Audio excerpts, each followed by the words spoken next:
LH 투기 의혹 관련 수사도 속도를 내고 있습니다.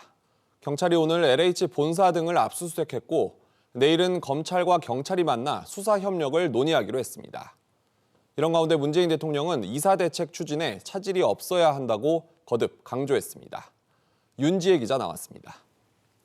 윤 기자, 문 대통령도 이번 건을 엄중하게 보고 있다는 걸 계속 느낄 수가 있는데 오늘은 어떤 말을 했습니까? 네, 문 대통령은 오늘 청와대 내부 회의에서 투기는 투기대로 조사를 하되 정부의 주택 공급 대책에 대한 신뢰가 흔들려서는 안 된다 이렇게 말을 했습니다. 네.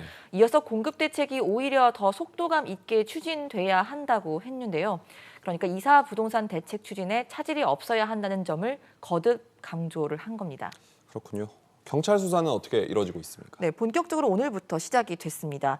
경찰이 진주 LH 본사를 포함해서 과천 의왕 광명시흥 사업본부 그리고 투기 의혹이 제기된 직원 13명의 자택을 압수수색했습니다. 또 국가수사본부 특별수사단을 이 정부 합동특별수사본부로 격상을 시켰습니다. 네. 여기에 수사 전문 인력과 국세청 지원 인력을 받아서 신고센터를 만들고 제보를 받기로도 했습니다. 이렇게 수사가 본격화된 가운데 국토부와 LH 직원 일부가 개인정보를 못 주겠다면서 조사에 불응하는 모습을 보이기도 했습니다. 네. 내일은 정세균 국무총리가 검경 간 수사 협력 방안을 논의할 방침인데요. 법무부 장관과 행안부 장관, 경찰청장 그리고 대검 차장이 모두 한자리에 모여서 수사 방침에 대해서 논의를 할 예정입니다.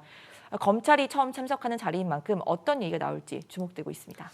오늘 국회에서도 그렇고 변창흠 장관 책임론도 계속 나오고 있지 않습니까? 네, 그렇습니다. 이번 논란을 매듭 지으려면 변창흠 장관 경질이 불가피한 거 아니냐 이런 시각이 여당 안팎으로 나오는 것 같습니다. 홍익표 정책위 의장은 오늘 한 인터뷰에서 변 장관이 비리에 연루됐거나 인지를 했는데도 봐줬다면 책임을 물어야 한다 이렇게 말을 했습니다. 네. 또 3기 신도시 지정을 취소하자는 일각의 주장에 대해서도 정부 여당 차원에서 검토를 한 건 없지만 만약 비리가 심각하다면 그럴 가능성도 있다 이렇게 또 말하기도 했습니다. 변 장관은 이에 대해서 국회에서 답변을 했는데요. 공공의 신뢰를 회복하기 위해서 장관직을 걸고 대책을 강력하게 추진하겠다 답했습니다. 그럼 야당은 물론이고 여당에서도 변 장관 책임론이 불거지고 있는 만큼 앞으로 거취에 관심이 좀 쏠리겠군요. 윤 기자 잘 들었습니다.